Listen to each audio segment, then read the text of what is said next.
pode ser resumida em 3 verbos. Primeiro, ler o texto. Ler. Você já viu um pregador subir ao púlpito e ele atropela o texto que vai pregar? Ele lê o texto atabalhoadamente. Quando você vê tal coisa, o que você pensa? Ele não se preparou. Ele não conhece nem o texto. Ele não gastou tempo. Talvez ele está dizendo o seguinte: o que importa aqui não é o texto que eu estou lendo, é o que eu vou falar depois. Deixa eu dizer uma coisa para você. A parte mais importante de um sermão é o texto. Porque só vai ser sermão se ele expor o texto que ele leu. Então é uma recomendação: leia o texto 1 vez, 5 vezes, 10 vezes, 20 vezes. Leia. Deixe que esse texto entre em você. Se possível, decore o texto. Leia com entusiasmo, leia com vibração, porque quando a pessoa vê você ler o texto e diz: esse homem tem alguma coisa para nos dizer. Segunda coisa, segundo verbo, explicar o texto. Calvino dizia que pregação é explicação da Escritura. A não ser que você explique o texto, você não pregou. Você conhece aquele tipo de pregador que lê o texto, vai embora do texto e nunca mais volta para o texto? Ele viaja, faz viagens internacionais e espaciais.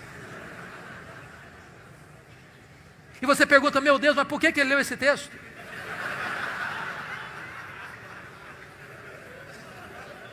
Você conhece aquele tipo de pregador que diz assim: eu já tenho o sermão, só preciso encontrar um texto agora?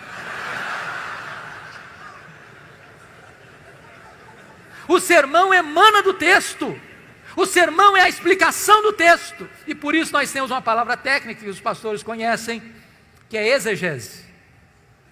Exegese vem de um prefixo ex, que significa tirar do texto o que está no texto. Cave o texto, descubra o texto, veja o que está lá. E às vezes nós não encontramos essas pepitas de ouro na superfície, é preciso cavar. Esse é o papel do pregador: ir para o texto, perguntar ao texto, mergulhar no texto, descobrir as riquezas do texto, trazer isso à tona. Sabe, irmãos, quando uma igreja se acostuma com pregação expositiva, ela não quer mastigar palha mais. Depois que ela descobre a riqueza da Escritura, ela não tolera mais escutar sermão que não seja focado na Escritura, que exponha a Escritura. O contrário de exegese é exegese. Exegese tem o prefixo eis, significa colocar lá, o que não está lá. Tem muito pregador que vai para o púlpito com as suas ideias, e ele tenta impor ao texto o que ele pensa, o que ele acha. Ele já tem uma ideia preconcebida, mas isso não é pregação. Pregação é quando você vai para a Escritura e deixa que a Escritura fale, você é apenas o canal, você é apenas o instrumento. O terceiro verbo, importante pregação expositiva: primeiro é ler o texto, segundo é explicar o texto, o terceiro é aplicar o texto. Dr. John Stott escreveu um livro importantíssimo, que penso ainda não está em português, Entre Dois Mundos, e ele disse que pregação é a união desses dois mundos, o texto antigo com o ouvinte contemporâneo. Se você não conectar o texto ao ouvinte, você não pregou. Pregação não é um discurso diante do auditório.